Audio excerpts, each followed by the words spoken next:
So I want to know, what would you say to your critics who would suggest that by allowing freedom dividends will make individuals not look for work, paying them $1,000 a month?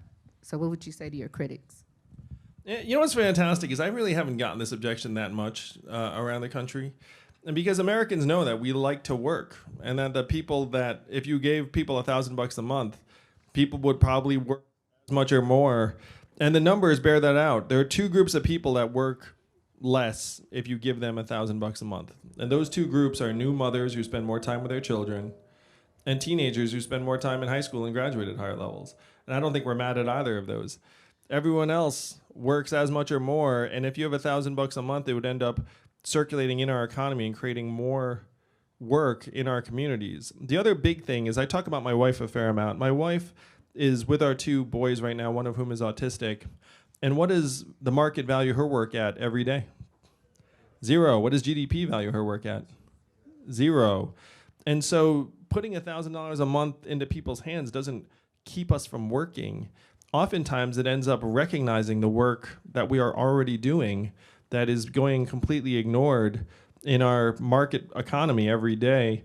And if the Democratic Party is going to talk about empowering women, I'm going to suggest that there's nothing better we could do than put $1,000 a month into everyone's hands, because that would help millions of American women improve their situations from exploitative and abusive jobs and relationships. So the Democratic Party can talk about empowering women, or we can do something about it, and I think we should do something about it. Next question. What makes you a better candidate than all the rest of the candidates that are running? Well, certainly, I don't have any bones about anyone supporting another candidate. I mean, I supported another candidate before I started running for president this time, and his name was Bernie Sanders. I liked Bernie. We owe him a great debt. And I think that I've met most of the other candidates who are running. I have to say one of the fun things about running for president is you actually meet the other candidates. What happens is you're in a green room and you're hanging out together, and they're just like, hey, what's up, Beto?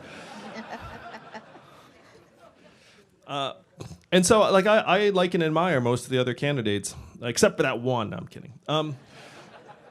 And I think that I'm running for president because I have a vision for how to improve our lives, and I also have a clear sense of the problems on the ground. Where when I talk about the fact that the 5 most common jobs in the economy are administrative and clerical work, including call centers, retail, and sales, and 30% of American malls and stores are closing. How many of you all notice stores closing where you live, right? 30% of stores are closing, and the most common job in this state is working in retail. And the average retail worker is a 39-year-old woman making between $10 and $12 an hour. And you know when that store closes, what's that worker's next move going to be? Number 3 is food service and food preparation. Number 4 is truck driving and transportation. And my friends in Silicon Valley are working on trucks that can drive themselves. How many of you all have friends in technology? You know what I'm talking about. Where you talk to them and say, hey, what are you working on? A lot of them are like, oh, I'm trying to, get rid of a lot of jobs. And if you ask them, like, how do you feel about that? They're like, I don't feel good about it. And so these are the real challenges. And most of our politicians, for whatever reason, are not able to acknowledge what's happening. And part of it's because they don't understand technology for the most part. Some of them don't understand the way the different pieces of our economy fit together. So I believe that I'm laser focused on solving the problems that got Donald Trump elected, and I'm uniquely able to bring in supporters from all parts of the political spectrum. Right now, the Democrats' number one priority is beating Donald Trump. I am the candidate who's going to beat Donald Trump solid. And he even called it himself at a rally a number of months ago. He said, I cannot wait to run against all of these Democrats. My only concern is that some new figure comes out of nowhere that no one's ever heard of. That's the only thing I worry about. We're going to make his words true. We're going to make Donald Trump look very, very prophetic in just a year or so. So let's talk about Medicare for all. So as we know what's going on in the news and the conversation, Medicare is becoming insolvent sooner by 2026. What are your plans to champion that? Yeah, so I'm very passionate about this because I understand the numbers, and anyone who looks at what's going on in our healthcare system knows that we're spending twice as much as other countries to worse results. If you run a business, you know that our healthcare system makes it harder to hire people. It makes it harder to treat them like a full-time employee. You just treat them as a gig worker. It makes it harder for all of us to switch jobs. If you ever think about starting a business, it makes it much harder to start a business because you're concerned about your healthcare. And so people talk about how you're going to pay for it. It's like we're already paying for it in so many different ways.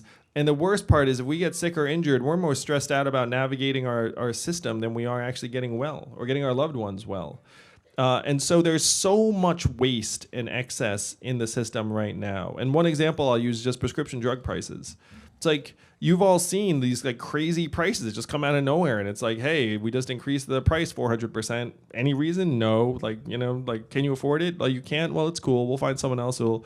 And then Americans are making terrible choices where they have to choose between their medications and food and shelter, or like clothing their kids, or it's just like terrible, terrible choices.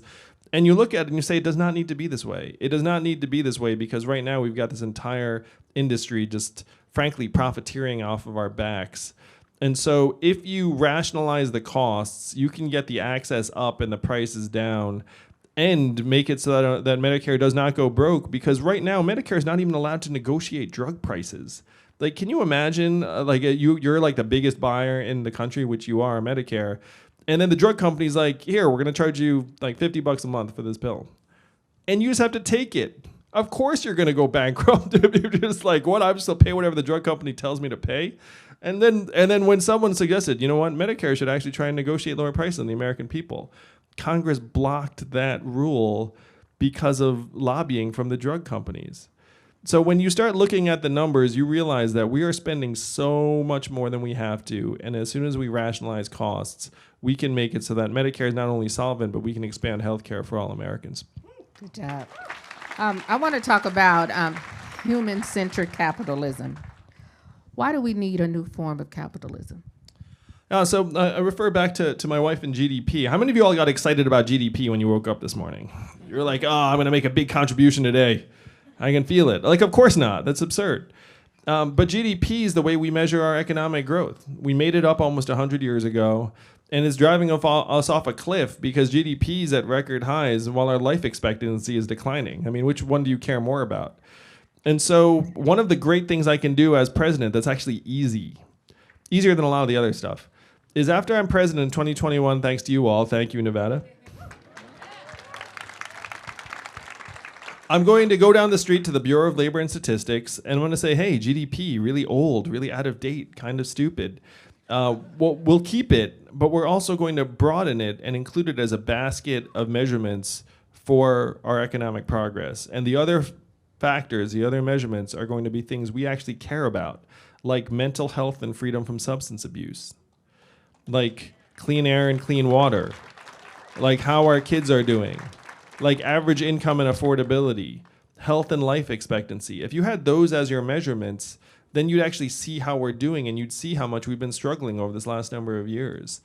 And I'll present these statistics every year to you all at the State of the Union. I'll be the first president to use a PowerPoint deck at the State of the Union and just start going through the numbers. Instead of these bizarre theater performances we're currently subject to that I'm finding increasingly unwatchable. I mean, like, who might as well, it's like, look, I'll just give you the real stats and be like, hey, 8 Americans are dying of drugs every hour. That's horrifying. So let's get that down by 50% over the next 4 years, and here's how we're going to do it. And then next year, I'll tell you how we're doing. It's like you would actually be like, oh, I'm going to see how we're doing. And then the tricky part then becomes driving corporate behavior to actually improve these variables. So that if you have a company that, let's say, helps kids get stronger or gets people off of drugs, that they can somehow be rewarded for that behavior in ways other than good PR. Like, you can actually give them tax breaks based upon doing something that drives this new set of economic measurements forward. So I'm very passionate about this. It sounds a little bit esoteric, but it's actually fundamental, because if you have the wrong measurements, you are doomed. You can never make any improvements. So what we have to do is we have to start measuring the right things, then drive our own behavior. And the great thing is then you'd all be excited. If I came back to you and said, hey, we brought drug overdoses down by 50%, you'd be like, that's incredible. Like, I'm really excited about that. in a way that's like, hey, GDP hit a record high, you'd be like, who cares? You know what I mean? It's like no one's going around being like GDP. GDP doesn't make any sense. Okay, and I have one more question, and then we're gonna engage the audience, and we're gonna ask questions from them. So the country is facing so many challenges due to nationalism. What are your plans to bring this country back together since Donald Trump has created a huge racial divide? I grew up Asian, as you probably noticed. Like the perspective I have as someone who grew up, Asian American in a predominantly white suburb in upstate New York, is that people notice what race you are all the time. Like that's not like the problem. The problem is like, so the question is like, why is this tension you're describing, does it seem to be getting worse? And the reason to me is very clear, that we're making our population increasingly economically insecure, where 78% are living paycheck to paycheck, 57% can't afford an unexpected $500 bill. They look up, they see these soulless corporations that are getting rid of their jobs. They look at their kids and they're like, I'm not sure how the heck I'm gonna afford college because it got 2.5 times more expensive somehow, even though it didn't get 2.5 times better. And then in that sort of environment, then you might expect some tribalism to pick up. And then if some person comes and says, hey, it's the immigrants, like we need to blame them, then you're like, well, at least someone's like presenting some explanation. You know, it's like that's like but the climate is what drives it all, is that if you have this pervasive economic insecurity, it's a mindset of scarcity that people have a hard time combating or escaping. It's true about climate change too. If you go to an American who can't pay their bills and say, hey, we need to worry about climate change, they'll look at you like, I can't pay my bills. The penguins can wait. You know, and that's not blaming them, that's just humanity. It's like it's all of us in a mindset of scarcity. So here's something we can actually control. We can actually control this economic boot that's on our throats, and we can get it off. After I'm president, everyone knows if the anonymous Asian man who wants to give everyone money becomes president, you know I'm gonna secure that bag and get you that money. So then we get you the money. Everyone's like, holy cow, the government did something I actually love. And then this mindset of scarcity gets replaced, at least in some measure, by a mindset of abundance. And then the tribalism and tension starts going down, because if you look at someone and see the difference, then instead of seeing the difference and getting somehow like angry about it, you see the difference and you feel a sense of like peace and fellowship and curiosity. But you can't try and change the culture without actually getting the boot off of people's throats. So that is my mission. Wow, phenomenal. So now we have some questions from the audience, and this question is from Pam. What is the biggest issue changing the minds of people who are entrenched in the current political system? How do you change belief to fact in the minds of people? Where's Pam? I just want to be able to see. Hey, Pam. How you doing? Hi. Well, Pam, I've had this invigorating journey running for president this past number of months, where I'm very confident that there's this enormous appetite among Americans for real talk about solutions that will actually move us forward. And that's on both sides of the aisle. It's one reason why this campaign's doing so well and is going to keep doing well, is that that politicians are kind of stuck in their particular discussion modes, and a lot of Americans are like, wait a minute, this doesn't actually seem to solve my problem. And then they hear me and they're like, ooh, that's not everything, but it's, it's $1,000 in cash actually makes more sense to me than a lot of these other things. And so I've actually found people on both sides of the aisle very, very receptive. I'm going to suggest something about what happened with the Republicans, really just the election of 2016. So if you remember this, it's hard to remember, but bear with me. It's 2016, Donald Trump declares that he's running for president. Now, what was he polling at that point? 2%, 0, 1, 2%. It was not like, oh, Donald Trump, he's going to be president. That was not the reaction. It was like Donald Trump, like, ha, ha, ha. And there were 17 Republicans running for president. You guys remember this? Jeb Bush was the favorite. Yeah. No, this is all true. Yeah, please clap, Jeb. I mean, no, I mean, Jeb seems like a good man. So, No, but I'm just taking it down a trip down memory lane. It's like 2016. It's like it seems like so. No, in 2015. So you have 17 Republicans running for president. You have Donald Trump, and then Donald Trump starts running the table because he's talking about things in a different way than the other 16 candidates, and he kept railroading Republican orthodoxy. He's like, free trade, like kind of a bad deal. And the Republicans were like, he just bashed free trade. Like, that's it. His campaign's over. And then his campaign just kept growing. You guys remember this? Remember this? And then like the other 16 were like, like how dare he like talk about free trade that way? And so he just kept on growing because the Republican Party and the American people had kind of lost confidence in the Republican Party's ideas. And so when Donald Trump called him into question, people were like, yeah, that's actually like that sounds more compelling. I hate to say it, but the Democratic Party is in need of some new ideas.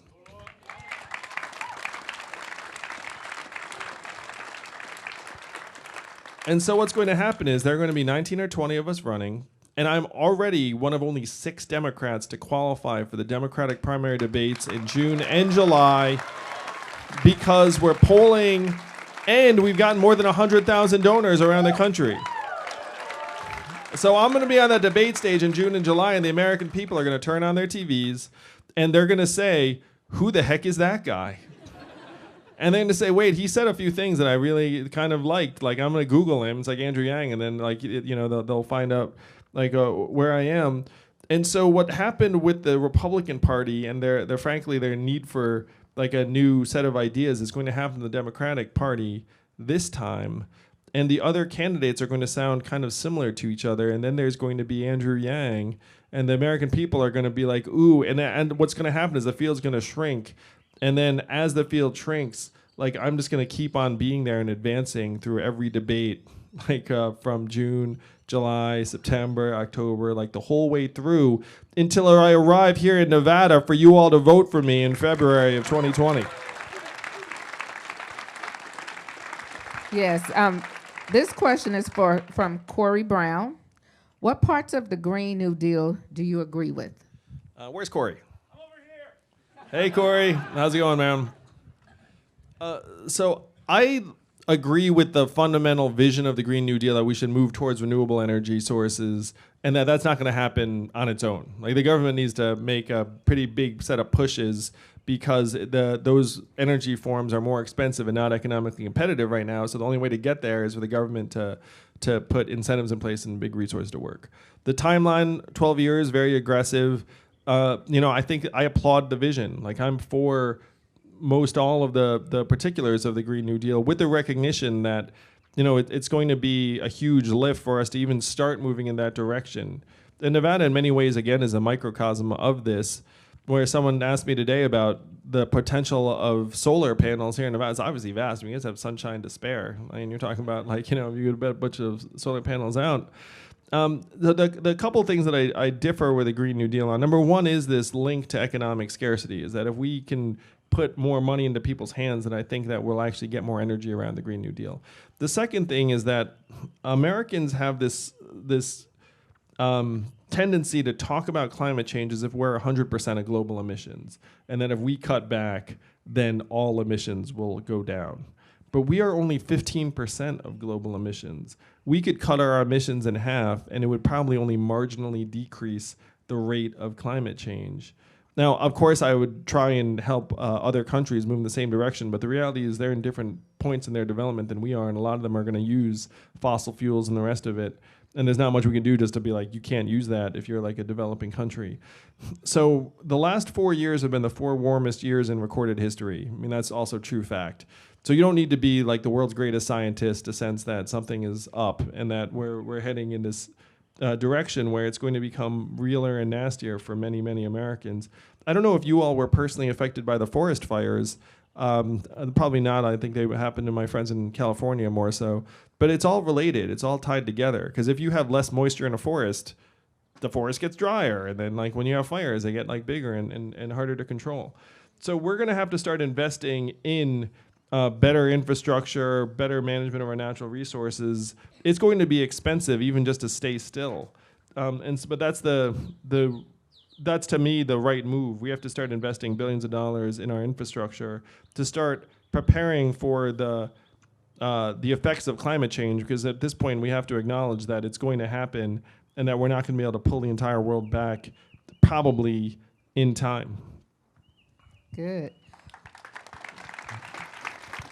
With our government's history, by the way, there's no name on this. With our government's history of mismanaging social programs, how would you guarantee that American dividends would be secure, and how would you get Congress to approve the American dividend? Sure. I don't answer anonymous questions. Whose question is this? I know I'm kidding. I'd like you to acknowledge it so I can talk to someone. Hey, man. How's it going? Yeah. That's a great question. So I talk to a lot of groups about the fact that there's one state that's had a dividend in place for 39 years. And what state is that? And how do they fund it? And what is the oil of the 21st century? Marijuana. That's right. No, it's technology. You had it right. Thank you. So the Alaska dividend is actually a very, very positive data point, because right now, if we have social programs, which we do, we have a lot of them, they're growing in some dimensions, but they're also sometimes getting cut back in other dimensions. It's this constant struggle. Now, if you look at the petroleum dividend in Alaska, Alaska's a deep red conservative state. It was passed by a Republican governor who said, who would you rather get the oil money, the government who's just going to mess it up somehow, or you, the Alaskan people? And because the Alaskan people get that dividend every year, it actually becomes very politically popular and very hard to cut back on. Because, like, if I say, look, these other people are getting something, let's cut back on it, a lot of Americans will be like, yeah, cut back on that. It's like, hey, everyone's getting it, let's cut back on it. It's like, heck no. Like, that's the only thing you guys do that I like. And that's what happened in Alaska, where now in Alaska, it's wildly popular, has created thousands of jobs, has improved children's health, has decreased income inequality, and the vast majority of Alaskans who hate taxes, sort of like you all, because I sense you don't like taxes either. The vast majority of Alaskans said they would accept higher taxes if it meant keeping or raising the dividend. So that's how you make something politically bulletproof. You make it so that everyone gets it. And when you ask how I'm going to make this happen as president, again, when I'm president in 2021, thanks to you all, everyone's going to know exactly how I got there. Everyone's going to be like, okay, the guy who ran on the dividend just won, so I think he wants to pass the dividend now. And then Democrats and progressives are going to be like, ooh, I want to work with the new Democratic president because he's my party and I like him.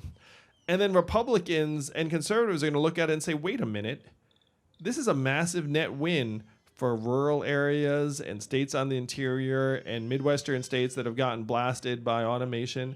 Am I really going to stand in the way of my constituents getting billions of dollars from the techies? Can you imagine Republicans being like, no, I think they should keep all their money. I mean, there'd be like demonstrations outside their office every day, which they were, and I don't need 80% of Congress to pass the dividend. I just need 51%. You think I can get 51% of Congress to pass this dividend? And then again, after we pass the dividend, the people are going to be like, wow, they did it. Like, what else can we do? You know what I mean? And you all sense too that Republicans and conservatives actually find me very easy to work with because I'm not ideological. Like I'm not attacking anyone. I'm just trying to solve problems. I've run businesses, so I understand the numbers and the economics. I've spoken to like dozens of CEOs about this stuff, being like, look, you know what's good for business? People having money to spend. You know what's bad for business? People not having jobs and not having money to spend. Like this is pretty much a no-brainer, so that's how we can get bipartisan consensus around it. I did not intend this, but it seems like I may be the sort of figure that both parties can be excited to work with. Here's another anonymous question. Will the VAT be applied to all businesses or only tech companies? If only tech, what defines a tech company? Whose question is this? It's a good one. It's a very smart question. Hey, you're sitting next to one of my favorite people too, Cassandra. So the starting point is a VAT that covers every business, but it's going to end up falling more heavily on tech companies in part because they just transact a lot more. So right now, I made the example about Amazon and its zero in federal taxes. If you can imagine Amazon paying a value-added tax, where like you all get a slice of every Amazon transaction, every Google search, every Microsoft. I don't know what the hell Microsoft sells anymore.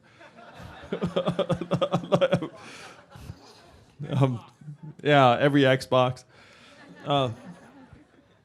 So it just happens to be that the tech money ends up being a bigger part of it. But to your point, it's hard to categorize like what's a tech business. And one of the examples I use is that if CVS replaces a cashier with an iPad, which of course they have done, are you going to say to them, oh, like we need to tax you because you replaced it with a robot? It's like, is that a robot? Like all the definitions get tricky. So what you want to do is you want to do what every other advanced economy has done and just say, look, if value's trading hands, where it's going to take a toll. And then what you can do is you can actually balance the VAT so that it falls less heavily on consumer staples that everyone enjoys. For example, diapers. I mean, who the heck wants to tax diapers? Like, you should be able to buy those diapers. And then tax things more heavily that people at the top are buying more of. Let's call it yachts. Or, you guys know Jeff Bezos? He spends $1 billion a year on rocket engines to go to Mars. Do you guys know this? So maybe we should have a slightly higher tax on rocket engines. You know what I mean? It's like, maybe that guy should worry about what's happening on planet Earth. We have to bring him back down to earth a little bit. So the starting point is a value-added tax that applies economy-wide, but then you tailor it so that it falls more heavily on some things and less on others. Okay, we have 2 more questions, and then we can wrap it up. What are your plans to fix the broken criminal justice system and the mass incarceration of African American people? And this question is from Nakia. Hey, Nakia. Thank you for a tremendous question. So I'm so thrilled that America's waking up to the fundamental injustices in our system of incarceration, our criminal justice system. And so there's a bipartisan consensus now around some of the things that we should do. So one thing we should do is we should get rid of private prisons because it makes no sense to have a profit motivation. They literally profit more by having people come back to jail. I mean, what the heck kind of incentive structure is that? It's like the worst thing in the world. And they also benefit from, frankly, skimping on treatments for patients and rehabilitation expense and everything else. So get rid of private prisons is number one. Number two is if you put money into people's hands, it's going to, I believe, reduce some of the financial exigencies that push people towards criminality and get people into trouble. I would also decriminalize marijuana. I think you all know I'm all for that. And then I would pardon everyone who's in jail for a nonviolent marijuana-related offense. On April 20th, 2021, it's gonna be get out of jail and get high day from the Yang presidency. I'm gonna high five them on the way out. It's gonna be a great day for me. I'm gonna be a very, very popular man that day. So thanks to you, I might be a very popular man the whole time. So that's another move. Another thing that you all, I'm sure people are struggling with. I would decriminalize opiates that are for personal use. Like if you're selling, then we should criminalize that. But if you're using, then we just need to refer you straight to treatment and counseling and not to a prison cell.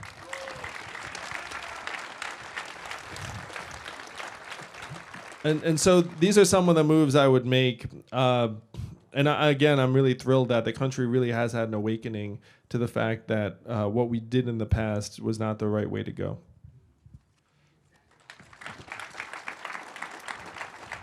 This is another anonymous question. What is the new American scorecard, and how do you pitch it to Congress? Whose question is this? This is a good Yang question. Whose question is this? It's cool. So the American scorecard is that set of new economic measurements that I described before that I'm going to present every year at the State of the Union. And getting Congress on board with it's actually going to be pretty straightforward. Because one, again, like the government does not need to go to Congress to update economic statistics. That's actually not like a function. Like Congress never was like, ooh, let's use GDP for stuff. And so if you have new measurements, you can just say, hey, here are these new measurements. Like we should start putting these out. And then the challenge then is tying tax breaks to behaviors that you're excited about, so that if a company does something positive for the community, then they can actually get some economic benefits. That part's a little trickier, and so that you have to work with Congress to achieve. But Congress is going to be on board with it because, like, when I talk to CEOs, I'd say it's like, look, we get it. Your hands are tied. You can talk a big game about doing wholesome stuff, but at the end of the quarter, you have to optimize for your profitability because that's why you get paid. That's like, and that's one reason why the automation threat is so enormous, because if you're a CEO and you have 1,000 call center workers and someone comes to your office with like software, it's like, hey, I can replace those call center workers for you. And I know right now, if you call and get a bot, then you're just like, get me a human as fast as possible because the bot is super annoying. Am I right? But in about 2 years, the bot's going to be really good. In about 2 years, the bot's going to be like this. Be like, hey, Andrew, how you doing? What's up? What can I do for you? Sure. Be happy to get that done for you. And I'll be like, ooh, this was delightful. They're like, if you'd like to give feedback on my program because I'm a bot, like that's really the way it's going to go down. And so if you're the CEO of this business and you have to manage for quarterly profitability, and then they come to your office with the software saying you can replace your 1,000 call center workers, you literally have to use that software. Like, they can literally fire you if you do not, you know what I mean? It's like, if you go to your quarterly meeting and they were like, you could have cut 1,000 jobs and you didn't, and now we have this extra payroll, it's like, you're fired. That's literally the way our system is designed right now. So if you want CEOs to have any kind of flexibility to do something more human and wholesome and positive for stakeholders, you have to build it into the numbers. There's no other way. So you can imagine a world where the CEO has their profitability, but also they get incentives attached for helping find workers new roles, for giving people healthcare benefits.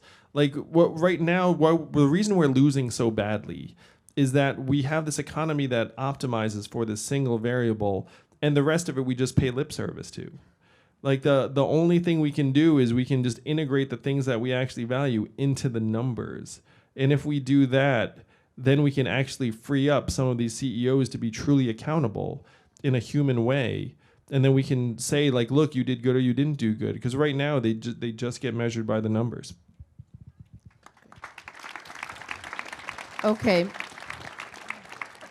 And as I shared with you earlier, as we talked, your platform is realistic and it makes sense.